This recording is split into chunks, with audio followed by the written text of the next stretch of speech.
Hello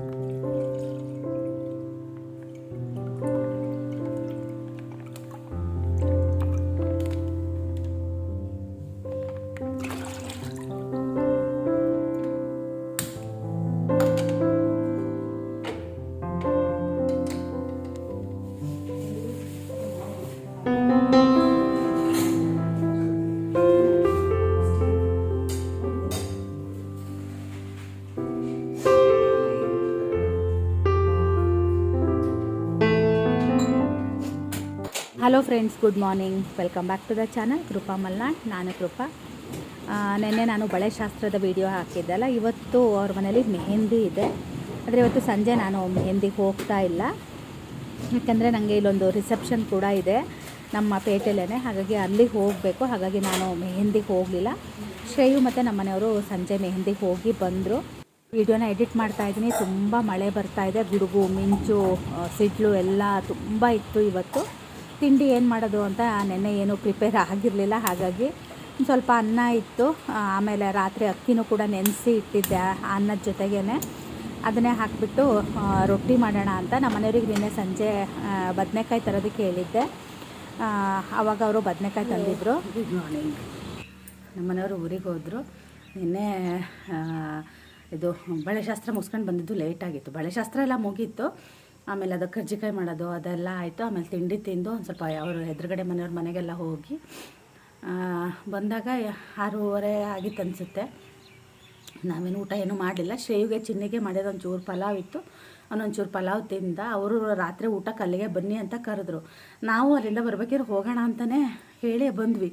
ಮನೆಗೆ ಬಂದ ತಕ್ಷಣ ಯಾಕೋ ಗೊತ್ತಿಲ್ಲ ಹೋಗ್ಬೇಕು ಅಂತ ಅನ್ನಿಸ್ಲೇ ಇಲ್ಲ. ಆಮೇಲೆ ನಂದು ಸ್ವಲ್ಪ ಎಡಿಟಿಂಗ್ ಎಲ್ಲ ಇತ್ತು, ಅತ್ಲಾಗೆ ಅದನ್ನು ಮುಗಿಸ್ಕೊಬಿಡೋಣ ಅಂತ ನಾನು ಎಡಿಟಿಂಗ್ ಕೂತ್ಕೊಂಡೆ. ಆಮೇಲೆ ಇವರು ಯಾಕೋ ಸಾಕು ಸುಸ್ತಾದಂಗೆ ಆಯಿತು ಅಂದ್ರೆ, ಹಾಗಾಗಿ ನಿನ್ನೆ ಹೋಗಲೇ ಇಲ್ಲ. ಪಾಪ ರಾತ್ರಿ ಫೋನ್ ಮೇಲೆ ಫೋನ್ ಬರೋದು, ಬರ್ರಿ ಅಂತೆಲ್ಲ. ನಮ್ಮ ಶ್ರೇಯೂ ಹೋಗೋಕ್ಕೆ ಇಷ್ಟ ಆಯ್ತು ಅವನಿಗೆ. ಅಲ್ಲಿ ಫುಲ್ ಟೈಮ್ ಪಾಸ್ ಆಗುತ್ತಾ. ಹಾಗಾಗಿ ನಾನು ಇವತ್ತು ಬೆಳಗ್ಗೆನೂ ಹೋಗ್ತೀನಿ ಎಪ್ಸು ಮಮ್ಮಿ ಅಂದಿದ್ದ.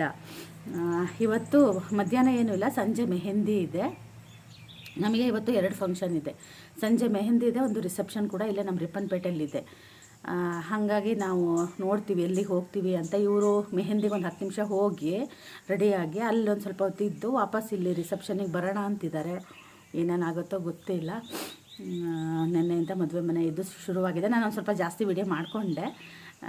ಇವತ್ತಿಂದು ಗೊತ್ತಿಲ್ಲ ಏನೇನಾಗುತ್ತೆ ಏನು ಅಂತ ಹೇಳಿ. ರಿಸೆಪ್ಷನ್ ಹೋಗ್ಬೇಕಲ್ವ, ಅವ್ರ ಮನೇಲೂ ಕೂಡ ನಿನ್ನೆ ನಮಗೆ ಕರೆದಿದ್ರು.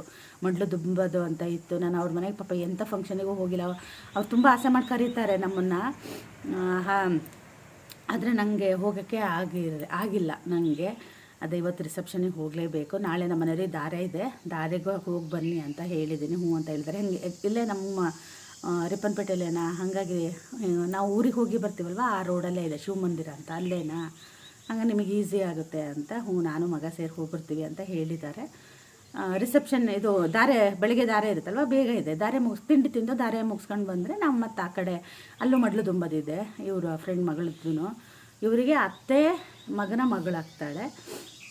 ಅವಕ್ಕಿಂತ ಸ್ವಲ್ಪ ಅವರು ಸ್ವಲ್ಪ ಕ್ಲೋಸ್ ಹಾಗಾಗಿ ನಮಗೆ ನಮ್ಮನೆಯವ್ರಿಗೆ ಹುಡುಗಿ ಬಂದು ನಮ್ಮನೆಯವರ ಅತ್ತೆ ಮಗನ ಮಗಳು. ಹೋದ್ಸಲನೂ ಒಂದು ಮದುವೆ ಆಯ್ತಲ್ಲ, ಅದು ಸೇಮೇ ಹಂಗಾಗ್ತಾರೆ. ಅಲ್ಲಿಗೂ ಅದೇ ಮಡ್ಲು ತುಂಬೋದಕ್ಕೆ ಅಲ್ಲಿಗೂ ಹೋಗಬೇಕು. ಮಧ್ಯಾಹ್ನದ ಮೇಲೆ ಹೋಗೋಣ ಅಂತ. ಇವ್ರ ಮದುವೆ ಮನೆ ಮುಗಿಸ್ಕೊಂಡು ಬಂದರೆ ಅಷ್ಟೊತ್ತಿಗೆ ನಾನೆಲ್ಲ ಕೆಲಸ ಆಗಿ ರೆಡಿಯಾಗಿರ್ತೀನ. ಅಲ್ಲಿಗೆ ಹೋಗೋಣ ಅಂತ ಅಂದ್ಕೊಂಡು ಪ್ಲ್ಯಾನ್ ಮಾಡಿದ್ವಿ. ಗೊತ್ತಿಲ್ಲ ಏನೇನಾಗುತ್ತೆ ಅಂತ. ಒಂದೊಂದು ಸಲ ಪ್ಲ್ಯಾನ್ ಸಕ್ಸಸ್ ಆಗುತ್ತೆ, ಒಂದೊಂದು ಸಲ ಪ್ಲ್ಯಾನು ಉಲ್ಟಂಪಲ್ಟ ಆಗುತ್ತೆ. ನನಗೆ ಇವತ್ತು ಎಚ್ಚರನೇ ಇಲ್ಲ. ನಮ್ಮನೆಯವ್ರು ಬೇಗ ಎದ್ದು ಪೇಪರ್ ಓದೋಕ್ಕೆ ಎಲ್ಲದಕ್ಕೂ ಹೋಗಿದ್ದಾರೆ. ನನಗೆ ಎಚ್ಚರ ಇಲ್ಲ, ಚೆನ್ನಾಗಿ ನಿದ್ದೆ ಬಂದುಬಿಟ್ಟಿದೆ. ಆದರೆ ಎಷ್ಟೊತ್ತಿಗೆ ಎದ್ದು ಬಂದೇನೋ ನೋಡಿಲ್ಲ. ನಾನು ಯಾವಾಗಲೂ ಬಂದ ತಕ್ಷಣ ನನ್ನ ಎಲ್ಲ ವೀಡಿಯೋದಲ್ಲೂ ಹೇಳ್ತೀನಿ ಗೊತ್ತಾ, ನಾನು ಎಷ್ಟೊತ್ತಿಗೆ ಎದ್ದೆ ಅಂತ. ಬೇಗ ಎದ್ದೆ ಇಲ್ಲ ಲೇಟಾಗಿ ಎದ್ದೆ ಅಂತ. ಇವತ್ತು ನಾನು ಎಷ್ಟೊತ್ತಿಗೆ ಎದ್ದೆ ಅನ್ನೋದೇ ನಂಗೆ ಗೊತ್ತಿಲ್ಲ. ಟೈಮೇ ನೋಡಿಲ್ಲ ನಾನು. ಈಗ ಟೈಮ್ ನೋಡ್ಕೊಬಂದೆ. ಈಗ 6:30 ಆಗಿದೆ. ಎದ್ದಾಗೇನೋ ಒಂದು 5:45 ಆಗಿತ್ತೇನೋ, ಹಂಗಾದ್ರೆ ಗೊತ್ತಿಲ್ಲ ನನಗೆ. ತಿಂಡಿ ಅದೇ ಒಂದು 4 ರೊಟ್ಟಿ ಮಾಡ್ತೀನಿ. ನಮ್ಮನೆಯವ್ರು ತಿಂಡಿಗೆ ಇರ್ತಾರೋ ಇಲ್ಲೋ ಅನ್ನೋದು ಡೌಟು.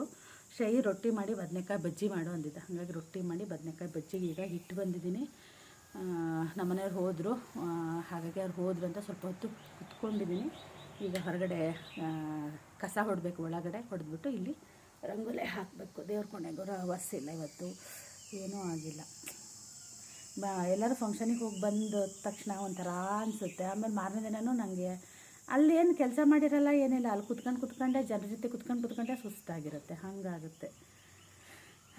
ಮಾತಾಡ್ತಾ ಕುತ್ಕೊಂಡ್ರೆ ಆಗಲ್ಲ. ಈಗ ಕೆಲಸ ಮಾಡ್ತೀನಿ. ಯಾವುದಾದ್ರೂ ಫಂಕ್ಷನಿಗೆ ಹೋಗಿ ಬಂದರೆ ಬರೀ ಕುತ್ಕೊಂಡು ನಿಂತ್ಕೊಂಡೆ ಒಂಥರ ಸುಸ್ತಾದಂಗೆ ಆಗುತ್ತೆ. ಮತ್ತು ಬಿಸಿಲು ಅಂದರೆ ಬಿಸಿಲು, ಸೆಕೆನೂ ಹಾಗೇ ಇತ್ತು. ಒಂದು ಸ್ವಲ್ಪ ಮಾತ್ರ ರೊಟ್ಟಿನ ಮಾಡ್ತೀನಿ, ಯಾಕಂದರೆ ಸಂಜೆ ಮತ್ತೆ ನಾವು ರಿಸೆಪ್ಷನಿಗೆ ಹೋಗೋದಿತ್ತಲ್ವ. ಹಾಗಾಗಿ ಬೆಳಗ್ಗೆಗೆ ಎಷ್ಟು ಬೇಕೋ ಅಷ್ಟೇ ಮಾತ್ರ ರೊಟ್ಟಿ ಮಾಡೋಣ ಅಂತ ರೊಟ್ಟಿ ಮಾಡ್ತಾಯಿದ್ದೀನಿ. ಬದನೆಕಾಯಿ ತುಂಬಾ ಚೆನ್ನಾಗಿತ್ತು. ಎಲ್ಲ ಬದನೆಕಾಯಿ ಬಜ್ಜಿ ಮಾಡೋಕ್ಕೆ ಬರೋಲ್ಲ. ಕೆಲವೊಂದು ಬದನೆಕಾಯಿ ಮಾತ್ರ ಬಜ್ಜಿಗೆ ಚೆನ್ನಾಗಾಗುತ್ತೆ. ಅದರಲ್ಲಿ ಇದು ಕೂಡ ಒಂದು. ಸ್ವಲ್ಪ ಕಪ್ಪು ಬದನೆಕಾಯಿ ಇತ್ತು ಮತ್ತು ಮೆತ್ತಗಿದ್ರೆ ಬಜ್ಜಿಗೆ ತುಂಬ ಚೆನ್ನಾಗಾಗುತ್ತೆ. ನಾರಿದ್ರೂ ಕೂಡ ಚೆನ್ನಾಗಾಗಲ್ಲ. ಕೆಲವೊಂದು ಬಜ್ಜಿಗೆ ತುಂಬ ರುಚಿಯಾಗಿ ಬರುತ್ತೆ. ಮತ್ತು ಉಡುಪಿ ಗುಳ್ಳ ಇದೆ ಗೊತ್ತಾ, ಅದು ಕೂಡ ತುಂಬ ಚೆನ್ನಾಗಿ ಬರುತ್ತೆ. ಆದರೆ ನಮಗೆ ಇಲ್ಲಿ ಸಿಗಲ್ಲ. ನಿಮಗೆ ಗುಡುಗ ಸೌಂಡು ಕೇಳ್ತಾ ಇರ್ಬೋದು. ತುಂಬ ಗುಡುಗ್ತಾ ಇತ್ತು. ಇವಾಗ ಸ್ವಲ್ಪ ಕಮ್ಮಿ ಆಯಿತು. ಹಾಗಾಗಿ ಮಧ್ಯಾಹ್ನನೂ ನನಗೆ ಎಡಿಟಿಂಗ್ ಮಾಡೋಕ್ಕಾಗಲೇ ಇಲ್ಲ. ಯಾಕೋ ಗೊತ್ತಿಲ್ಲ, ಕೆಲಸ ಎಲ್ಲ ಮುಗಿದ್ಮೇಲೆ ಸುಸ್ತಾದಂಗೆ ಆಗಿತ್ತು. ಹಾಗಾಗಿ ಸಂಜೆ ಕೂತ್ಕೊಂಡು 6:30 ಆಗಿದೆ. ಈ ಟೈಮಲ್ಲಿ ನಾನು ಎಡಿಟಿಂಗ್ ಮಾಡ್ತಾಯಿದ್ದೀನಿ. ಹಾಗೆ ಟೀನು ಕೂಡ ಆ ಕಡೆ ಇಟ್ಕೊಂಡೆ. ಈಗ ಬದನೆಕಾಯಿ ಕೂಡ ಸಿಪ್ಪೆನ ತೆಗಿತಾ ಇದ್ದೀನಿ. ಅದು ಟೀ ಕುದಿಬೇಕಲ್ಲ, ಟೀ ಕುದಿಯೋ ಟೈಮಲ್ಲಿ ಇದರ ಕೆಲಸ ಮುಗಿಸ್ಕೊಳ್ಳೋಣ ಅಂತ. ನಾನು ಯಾವಾಗಲೂ ಅಷ್ಟೇ, ಏನಾದರೂ ಕೆಲಸ ಮಾಡ್ತೀನಿ, ಟೀ ಇಟ್ಕೊಂಡಿದ್ದೀನಿ ಅಂದರೆ ಆ ಟೀ ಉಕ್ಕೋದು ಜಾಸ್ತಿ. ಇಲ್ಲ ಹಾಲು ಅಷ್ಟೇ, ನಾನು ಅದ್ರ ಎದುರುಗಡೆ ನಿಂತ್ಕೊಂಡ್ರೆ ಅದು ಉಕ್ಕಿ ಬರಲ್ಲ. ನಾನು ಒಂಚೂರು ಆ ಕಡೆ ಈ ಕಡೆ ಆದಂದರೆ ಉಕ್ಕಿ ಬಂದುಬಿಡುತ್ತೆ.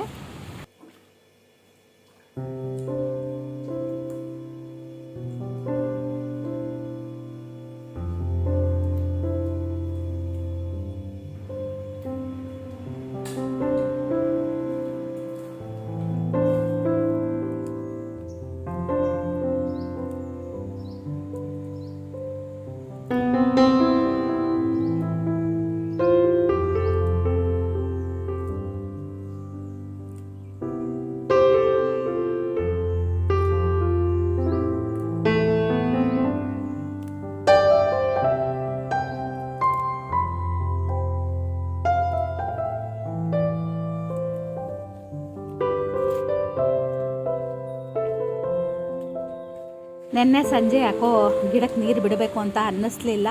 ಮದುವೆ ಮನೆಯೆಲ್ಲ ತಿರುಗಿ ಬಂದು ಆಮೇಲೆ ಅಲ್ಲಿ ಸಂಜೆ ಬೇರೆ ತಿಂಡಿ ತಿಂದುಬಿಟ್ಟಿದ್ನ, ಹೊಟ್ಟೆ ಭಾರ ಆದಂಗೆ ಆಗಿತ್ತು. ಹಾಗಾಗಿ ಸಂಜೆ ಗಿಡಕ್ಕೆ ನೀರು ಬಿಡಲಿಲ್ಲ. ತಂಪು ಹೊತ್ತಲ್ಲಿ ಬಿಟ್ಟರೆ ಚೆನ್ನಾಗಿರುತ್ತೆ. ಆದರೆ ಬೆಳಗ್ಗೆ ನನಗೆ ಎದ್ದ ತಕ್ಷಣ ಬಿಡಬೇಕು ಅಂತ ಅಂದ್ಕೊಂಡೆ, ಮರ್ತು ಹೋಗ್ಬಿಡ್ತು. ಈಗ ಮೆಣಸಿನ್ಕಾಯಿ ಕೊಯ್ಯೋದಕ್ಕೆ ಬಂದೆ ಅಲ್ವಾ, ಹಾಗಾಗಿ ಆವಾಗ ಗಿಡಕ್ಕೆ ನೀರು ಬಿಟ್ಟೆ ಒಳಗೆ ಹೋಗೋಣ ಅಂತ ಹೇಳಿ ಗಿಡಗಳಿಗೆ ಈಗ ನೀರನ್ನು ಹಾಕ್ತಾ ಇದ್ದೀನಿ. ಕಾಯಿನೂ ಕೂಡ ಒಡೆದೆಲ್ಲ ಒಣಗಿಸಿದ್ದಾರೆ ನಮ್ಮ ಮನೆಯವರು. ಅದ್ರದ್ದು ಕೂಡ ಎಣ್ಣೆ ತೆಗೆಸ್ಕೋಬೇಕು. ಈ ಸಲ ಸ್ವಲ್ಪ ಎಣ್ಣೆ ಕಮ್ಮಿ ಆಗಿತ್ತು. ನನಗೆ ಎಷ್ಟು ಬೇಕು ಅಷ್ಟು ಇಟ್ಕೊಂಡು ಯಾರಿಗಾದರೂ ಬೇಕಾದವರಿಗೆ ಕೊಡ್ತೀನಿ ಅಂತ ಹೇಳ್ತಾ ಇದ್ದರು.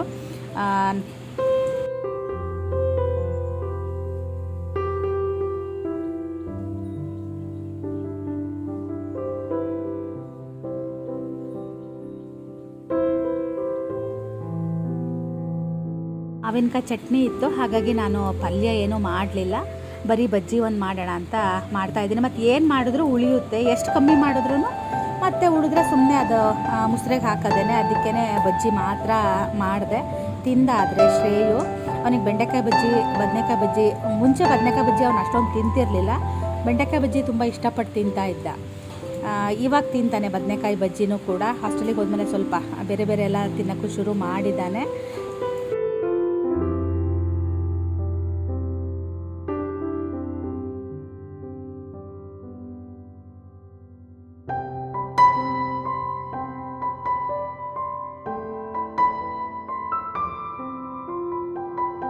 ಮನೆಯವರು ತಿಂಡಿಗೆ ಬರಲ್ಲ ಅಂತ ಹೇಳಿ ಹೋಗಿದ್ರು. ನಾನು ಹೌದೇನೋ ಅಂತ ಅಂದ್ಕೊಂಡಿದ್ದೆ. ಆಮೇಲೆ ತೋಟಕ್ಕೆ ಹೋದಾಗ ನಾನು ಟೀ ಕುಡಿತಾ ಇದ್ದೆ. ಆವಾಗ ಏನು ತಿಂಡಿ ಅಂತ ಕೇಳಿದ್ರು. ರೊಟ್ಟಿ ಹೀಗೆ ಬದನೆಕಾಯಿ ಬಜ್ಜಿ ಅಂತ ಅಂದೆ. ಆಮೇಲೆ ಇಲ್ಲ ನಾನು ಇಲ್ಲಿಗೆ ತಿಂಡಿಗೆ ಬರ್ತೀನಿ ಅಂತ ಹೇಳಿದ್ರು. ಇಲ್ಲಾಂದ್ರೆ ಅವರು ಮದುವೆ ಮನೆಗೆ ತಿಂಡಿಗೆ ಹೋಗೋರಾಗಿದ್ರೇನೋ ಗೊತ್ತಿಲ್ಲ. ಆಮೇಲೆ ರೊಟ್ಟಿ ಅಂದ ತಕ್ಷಣ ಬಂದರು. ನಮ್ಮಲ್ಲಿ ಹೋಳಿಗೆ ಅಂದ್ರೂ ಯಾರಿಗೂ ಅಷ್ಟು ಇಷ್ಟ ಆಗಲ್ಲ. ರೊಟ್ಟಿ ಅಂದರೆ ಎಲ್ಲರಿಗೂ ಭಾಳ ಇಷ್ಟ ಆಗುತ್ತೆ. ಶ್ರೇಯುನು ತಿಂಡಿ ಇನ್ನೂ ಎದ್ದಿರಲಿಲ್ಲ, ಹಾಗಾಗಿ ನಾನು ಅವನನ್ನು ಕೂಡ ಎಬ್ಸಕ್ಕೆ ಹೋಗಿರಲಿಲ್ಲ. ನಮ್ಮ ಮನೆಯವರು ಕೂಡ ಬೇಗನೆ ಬಂದರು, ಅವರಿಗೇನೋ ಕೆಲಸ ಐತಂತೆ. ಹಾಗಾಗಿ ಫಸ್ಟು ನಾನು ಅವರಿಗೆ ತಿಂಡಿ ಕೊಡೋಣ ಅಂತ ಈಗ ತಿಂಡಿ ಅವ್ರಿಗೆ ಕೊಡ್ತಾ ಇದ್ದೀನಿ. ಅನ್ನ ಸ್ವಲ್ಪ ಇತ್ತಲ್ಲ, ಹಾಗಾಗಿ ಹಿಟ್ಟನ್ನು ಜಾಸ್ತಿ ಹಾಕಿದೆ. ರೊಟ್ಟಿ ಮಾತ್ರ ತುಂಬ ಚೆನ್ನಾಗಿ ಬಂದಿತ್ತು. ಈ ಥರ ಪೂರಿ ಥರ ಉಬ್ಬುತ್ತೆ. ಅದೇ ಉಕ್ಕುರ್ಕೆ ಚೆನ್ನಾಗಿ ಆಗಬೇಕು, ಆವಾಗ ರೊಟ್ಟಿ ತುಂಬ ಚೆನ್ನಾಗಿ ಬರುತ್ತೆ. ತುಂಬ ಜನ ರೊಟ್ಟಿ ಮಿಷನ್ ಬಗ್ಗೆ ಕೇಳ್ತಾನೆ ಇದ್ದೀರಾ. ನನ್ನ ಹಳೆ ವೀಡಿಯೋನ ನೋಡಿಬಿಟ್ಟು ನಾನು ಅದರಲ್ಲೇ ಅಡ್ರೆಸ್ ಕೂಡ ಕೊಟ್ಟಿದ್ದೀನಿ. ನೀವು ಚೆಕ್ ಮಾಡಿದ್ರೆ ಗೊತ್ತಾಗುತ್ತೆ. ನನಗೆ ಇವಾಗ ಯಾವ ರೇಟಿಗೆ ಎಷ್ಟಕ್ಕೆ ಏನು ಮಾರ್ತಾರೆ ಅನ್ನೋ ನಿಜವಾಗ್ಲೂ ಗೊತ್ತಿಲ್ಲ. ನಾನು ಮಾಡಿನೇ 5 ವರ್ಷ ಆಗೋಗಿತ್ತು. ಆ ವಿಡಿಯೋ ನೋಡ್ತಾರೆಲ್ಲ ಪಾಪ ನನಗೆ ಕಮೆಂಟ್ ಹಾಕ್ತಾರೆ, ಅದರಲ್ಲಿ ಹೋಳಿಗೆ ಮಾಡ್ಬೋದಾ, ಚಪಾತಿ ಮಾಡ್ಬೋದಾ ಅಂತ ಹೇಳಿ. ಹೋಳಿಗೆ ಎಲ್ಲ ಮಾಡೋಕ್ಕೆ ಬರಲ್ಲ, ರೊಟ್ಟಿ ಚೆನ್ನಾಗಾಗುತ್ತೆ, ಚಪಾತಿನೂ ಮಾಡೋಕ್ಕೆ ಬರಲ್ಲ. ನಾನು ಮೆತ್ತನ ಚಪಾತಿ ಮಾಡ್ತೀನಿ, ಅಕ್ಕಿ ರೊಟ್ಟಿ ಮಾತ್ರ ಸೂಪರಾಗಿ ಬರುತ್ತೆ. ಹಾಲು ಖಾಲಿಯಾಗಿತ್ತಲ್ವ, ಅದರಲ್ಲಿ ಸ್ವಲ್ಪ ಕೆನೆ ಇತ್ತು. ಅದನ್ನು ಮತ್ತೆ ಅದೊಂದು ಸ್ವಲ್ಪ ಏನು ಕೆಪ್ಪು ಹಾಕೋದು ಅಂತ ಹೇಳಿ ನಾನೊಂದು ಚೂರು ಅದರಲ್ಲಿ ಕೆನೆ ತುಪ್ಪನ ಮಾಡ್ಕೊಂಡಿದ್ದೆ.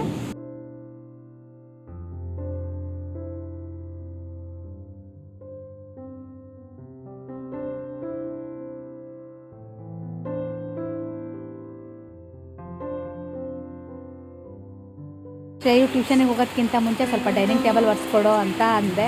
ಒಂದು ಸಣ್ಣ ಕೆಲಸ ಮಾಡಿದ್ರು ನಂಗೆ ಅದೊಂದು ಸ್ವಲ್ಪ ಹೆಲ್ಪ್ ಆದಂಗೆ ಆಗುತ್ತೆ. ಕೆಲವೊಂದು ಕೆಲಸಗಳು ಯಾಕೋ ಮಾಡಬೇಕು ಅಂತ ಅನ್ಸಲ್ಲಲ್ಲ ಒಂದೊಂದು ದಿನ. ಆವಾಗ ಶ್ರೇಯುನ ಹತ್ರ ಒಂಚೂರು ಈ ಥರ ಮಾಡ್ಕೊತೀನಿ. ಅವನು ಏನೋ ಕೆಲಸ ಮಾಡಿಕೊಡಲ್ಲ, ಅವಾಗೆಲ್ಲ ಆದರೆ ರೊಟ್ಟಿ ಮಾಡಿಕೊಡೋನು, ಅದೆಲ್ಲ ಮಾಡೋನು. ಇವಾಗ ಏನಾದರೂ ಒಂಚೂರು ಹೇಳಿದ್ರೆ ಡೈನಿಂಗ್ ಟೇಬಲ್ ಒಂದು ಒರೆಸಿ ಕೊಡ್ತಾನೆ. ನಾನು ಮಾತಾಡ್ತಿರೋದು ನಿಮಗೆ ಕೇಳ್ತಾ ಇದೆಯೋ ಇಲ್ಲೋ ಗೊತ್ತಿಲ್ಲ, ಅಷ್ಟು ಮಳೆ ಬರ್ತಾ ಇದೆ.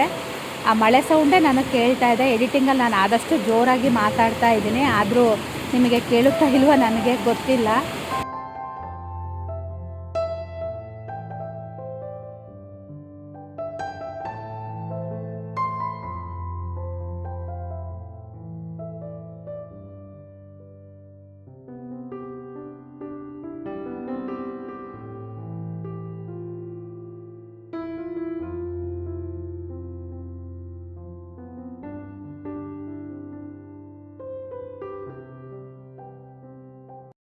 ಆಮೇಲೆ ನಾನು ವೀಡಿಯೋನ ಕಂಟಿನ್ಯೂ ಮಾಡಲೇ ಇಲ್ಲ. ಸಂಜೆ ಇದು 6:30 ಏನೋ ಆಗಿತ್ತು. ಶ್ರೇಯು ಮತ್ತು ನಮ್ಮ ಮನೆಯವರು ಅಲ್ಲಿ ಮೆಹಂದಿ ಇದಕ್ಕೆ ಹೋಗಿದ್ದರು. ಮಧ್ಯಾಹ್ನ ಊಟಕ್ಕೆ ಯಾರೂ ಇರಲಿಲ್ಲ, ಕೆಲಸನೂ ಬೇಗ ಮುಗಿದೋಯ್ತು. ಮಧ್ಯಾಹ್ನ ಊಟಕ್ಕೆ ಯಾರೂ ಇರಲಿಲ್ಲ, ಹಾಗಾಗಿ ನಾನು ರೊಟ್ಟಿ ಇತ್ತು ಅದನ್ನೇ ತಿಂದೆ. ಈಗ ನಮ್ಮ ಮನೆಯವರು ಮತ್ತು ಶ್ರೇಯು ಹೋಗಿದ್ರಲ್ಲ, ಅವರು ಬರೋದ್ರೊಳಗೇ ನನಗೆ ಫೋನ್ ಮಾಡಿ ಹೇಳಿದರು, ನೀನು ರೆಡಿಯಾಗಿರು, ಹಾಗೆ ರಿಸೆಪ್ಷನ್ನಿಗೆ ಹೋಗಿ ಬರೋಣ ಅಂತ. ಹಾಗಾಗಿ ನಾನು ಈಗ ಕೈಕಾಲು ಮುಖ ಎಲ್ಲ ತೊಳೆದು ದೇವ್ರ ದೀಪ ಎಲ್ಲ ಹಚ್ಚಿ ಒಂದು ಸ್ವಲ್ಪ ಪಾತ್ರೆಗಳೆಲ್ಲ ಇತ್ತು ಅದೆಲ್ಲ ತೊಳೆದ್ಬಿಟ್ಟು ಈಗ ನಾನು ರೆಡಿ ಆಗ್ತಾಯಿದ್ದೀನಿ.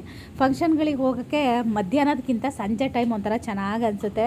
ಯಾಕಂದರೆ ತುಂಬ ಸೆಕೆ ಇರೋದಕ್ಕೆ ಮಧ್ಯಾಹ್ನ ಸೀರೆ ಉಟ್ಕೊಂಡ್ರೆ ಇರೋಕ್ಕಾಗಲ್ಲ, ಆ ಥರ ಸೆಕೆ ಅನ್ನಿಸ್ತಿರುತ್ತೆ.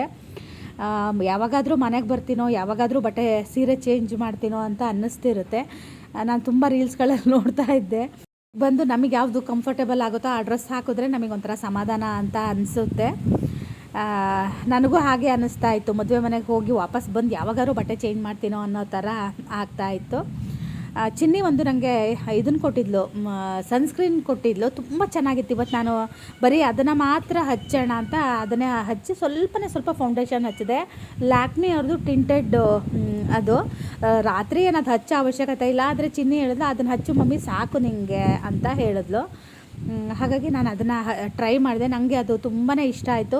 ಅದೇನಾದರೂ ಇನ್ನೊಂದು 2-3 ಸಲ ಯೂಸ್ ಮಾಡಿ ಅದು ಚೆನ್ನಾಗಿದ್ದರೆ ಅದನ್ನು ಕೂಡ ನಿಮ್ಮ ಜೊತೆ ಶೇರ್ ಮಾಡ್ತೀನಿ, ಯಾರಿಗಾದರೂ ಬೇಕಾದರೆ ತೊಗೊಳ್ಳಿ. ಅದು ಚಿನ್ನಿ ಉಳಿದಿತ್ತಂತೆ, ಅದರಲ್ಲಿ ಒಂದು ಸ್ವಲ್ಪ ಇತ್ತು, ಅವಳು ಬಂದವಳು ಇಟ್ಟು ಹೋಗಿದ್ಲು. ಚಿನ್ನಿ ಅದೇ ಅಂತ ಇದ್ಲು, ಅದು ಹೆಂಗೆ ಮದುವೆ ಮನೆಗೆ ಓಡಾಡ್ತಿದ್ದೀರಾ ಅಂತ ಹೇಳ್ತಾ ಇದ್ಲು. ಇನ್ನೊಂದು 3-4 ದಿನ ಮದುವೆ ಮನೆಗೆ ಓಡಾಡೋದೇ ಆಗುತ್ತೆ. ಈ ಸಲ ಗೊತ್ತಲ್ವಾ, ಆದರೆ ನನ್ನ ವಿಡಿಯೋ ಬರೋದು ಲೇಟ್ ಆಗುತ್ತೆ. ಮೇ 14 ತನಕ ಮಾತ್ರ ಮುಹೂರ್ತ ಇದೆ, ಅದಾದಮೇಲೆ ಮುಹೂರ್ತಗಳು ಇಲ್ಲ. ಹಾಗಾಗಿ ಎಲ್ಲ ಫಂಕ್ಷನ್ಗಳು ಒಂದೇ ಸಲ ಬಂದುಬಿಟ್ಟಿದೆ. ಎಲ್ಲಿಗೆ ಹೋಗೋದು ಎಲ್ಲಿಗೆ ಬಿಡೋದು ಅನ್ನೋ ಥರ ಆಗಿಬಿಟ್ಟಿದೆ. ಆದರೆ ಹೋಗದೆ ಇರೋಕ್ಕೂ ಅಂತೂ ಬರಲ್ಲ. ಇವರು ತುಂಬ ಕರೆದಿದ್ರು, ಅಂದರೆ ಮಡ್ಲು ತುಂಬೋದಕ್ಕೆ ಎಲ್ಲದಕ್ಕೂ ಕರೆದಿದ್ರು. ನನಗೆ ಹೋಗೋದಕ್ಕೇ ಆಗಿರಲಿಲ್ಲ. ಹಾಗಾಗಿ ಇವತ್ತು ರಿಸೆಪ್ಷನಿಗೆ ಹೋಗೋಣ ಅಂತ ಸಂಜೆ ಅದೇ ಹೋಗ್ತಾ ಇದ್ದೀವಿ. ನನಗೆ ತುಂಬ ಬೇಕಾದವಳು ಅವಳು, ತುಂಬ ಆಸೆ ಮಾಡ್ತಾಳೆ ನನ್ನನ್ನು. ಹಾಗಾಗಿ ನಾನು ಎಂಗೇಜ್ಮೆಂಟಿಗೂ ಕೂಡ ಹೋಗಿರಲಿಲ್ಲ. ಅದಕ್ಕೆ ಇವತ್ತು ರಿಸೆಪ್ಷನಿಗೆ ಹೋಗ್ತಾ ಇದ್ದೀನಿ. ನಂದು ಮೇಕಪ್ ಎಲ್ಲ ಆಯಿತು, ಇಟ್ಟರೆ ಎಲ್ಲ ಮುಗೀತು. ನಮ್ಮ ಮನೆಯವ್ರು ಇನ್ನೂ ಬಂದಿರಲಿಲ್ಲ, ಅವರಿಗಾಗಿ ಕಾಯ್ತಾ ಇದ್ದೀನಿ.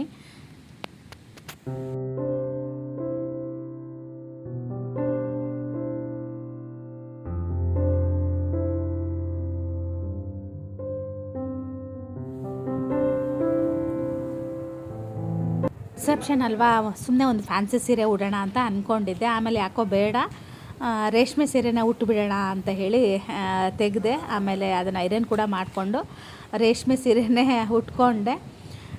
ಈ ಹಾರ ಬಂದು ನನಗೆ ಮದುವೆಯಲ್ಲಿ ಕೊಟ್ಟಿರೋದು. ಈ ಸಲ ಮದುವೆಯಲ್ಲಿ ಕೊಟ್ಟಿರೋ ಗೋಲ್ಡ್ಗಳೆಲ್ಲ ಹಾಕ್ತಾ ಇದ್ದೀನಿ. ಇನ್ನೊಂದು ಕೂಡ ಹಾಕಿದ್ದೀನಿ, ಅದನ್ನು ಕೂಡ ತೋರಿಸ್ತೀನಿ. ನಾಳೆ ಬೆಳಿಗ್ಗೆ ಎದ್ದಾನೆ ಹೋಗ್ತೀಯಾ? ಹೋಗಿ ಒಂದು 9:30 ಬರ್ತೀನಿ, ಸ್ನಾನ ಮಾಡ್ತೀನಿ, ಹೋಗ್ತೀನಿ.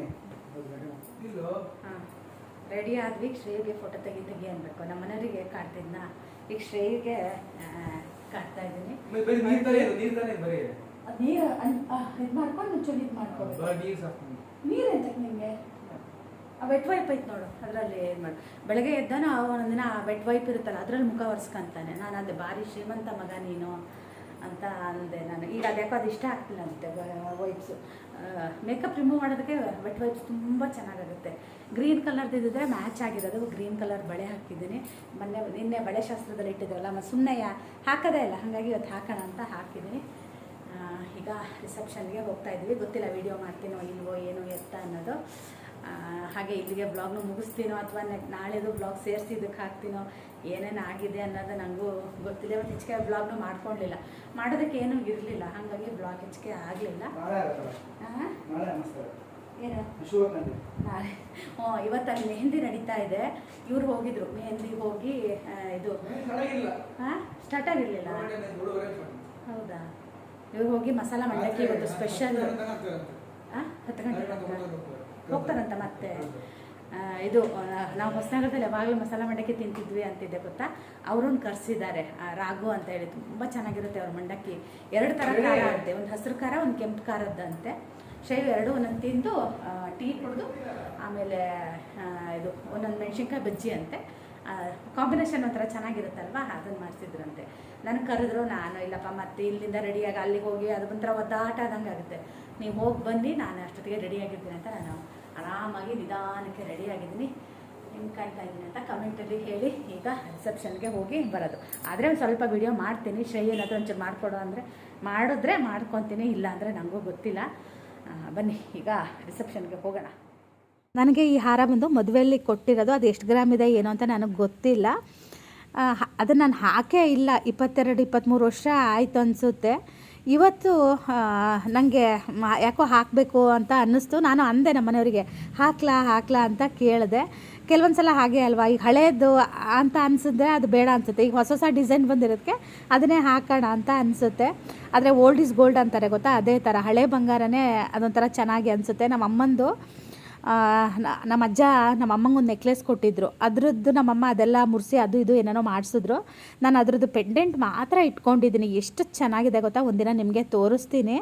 ತುಂಬಾ ಚೆನ್ನಾಗಿದೆ. ನಾನು ಹೋದಾಗ ವಿಡಿಯೋ ಮಾಡ್ತೀನೋ ಇಲ್ಲೋ ಅಂತಲೂ ಅಂದ್ಕೊಂಡಿದ್ದೆ. ಆಮೇಲೆ ಸ್ವಲ್ಪ ಹಾಗೆ ವೀಡಿಯೋನ ಮಾಡಿಕೊಂಡೆ. ಗ್ರ್ಯಾಂಡಾಗಿ ಎಂಟ್ರಿ ಮಾಡ್ತಾಯಿದ್ರು. ಅಲ್ಲಿ ಹುಡುಗ ಒಬ್ಬನು ಡ್ಯಾನ್ಸ್ ಮಾಡ್ತಾಯಿದ್ದ. ಎಷ್ಟು ಚೆನ್ನಾಗಿ ಡ್ಯಾನ್ಸ್ ಮಾಡ್ತಾಯಿದ್ದ ಗೊತ್ತಾ. ನನಗಂತೂ ಆ ಹುಡುಗ ಡ್ಯಾನ್ಸ್ ಮಾಡೋದು ನೋಡಿ ಖುಷಿ ಅನ್ನಿಸ್ತು. ಹುಡುಗ ಮತ್ತು ಹುಡುಗಿ ಸುಮಾರು ಜನ ಎಂಟ್ರಿ ಡ್ಯಾನ್ಸ್ ಮಾಡ್ತಾಯಿದ್ರು ನೋಡಿ, ಮದುಮಕ್ಕಳನ್ನ ಕರೆಯೋದಕ್ಕೆ ಅಂತ. ಅದರಲ್ಲಿ ಹುಡುಗ ಮಾತ್ರ ತುಂಬ ಚೆನ್ನಾಗಿ, ಅಂದರೆ ಆ ಹಾಡಿಗೆ ಹೆಂಗೆ ಬೇಕೋ ಹಾಗೆ ಸ್ಟೆಪ್ಪನ್ನ ಹಾಕ್ತಾಯಿದ್ದ. ನನಗೆ ತುಂಬಾ ಇಷ್ಟ ಆಯಿತು. ಮ್ಯೂಸಿಕ್ ಹಾಕೋ ಹಾಗಿಲ್ಲ, ನಮಗೆ ಕಾಪಿರೈಟ್ ಇಶ್ಯೂ ಆಗಿಬಿಡುತ್ತೆ. ಹಾಗಾಗಿ ನಾನೇ ಮ್ಯೂಸಿಕ್ ಹಾಕ್ತೀನಿ, ಅದರಲ್ಲೇ ನೀವು ಸ್ವಲ್ಪ ನೋಡ್ಕೊಳ್ಳಿ.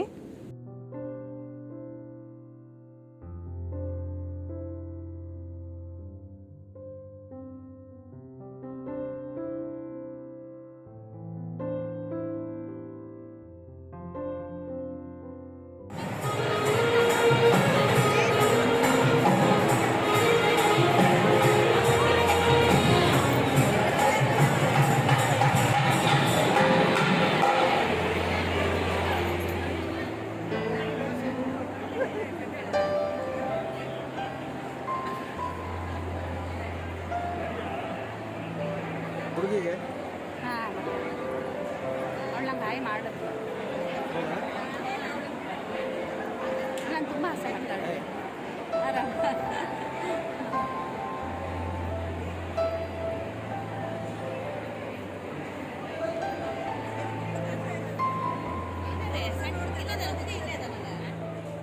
ನಾವು ಕೂಡ ಸ್ಟೇಜಿಗೆ ಹೋಗಿ ಫೋಟೋ ಎಲ್ಲ ತೆಗೆಸ್ಕೊಂಡು ಹಾಗೆ ಊಟ ಮಾಡಿ ಹೊರಟ್ವಿ. ಊಟನೂ ತುಂಬಾ ಚೆನ್ನಾಗಿತ್ತು.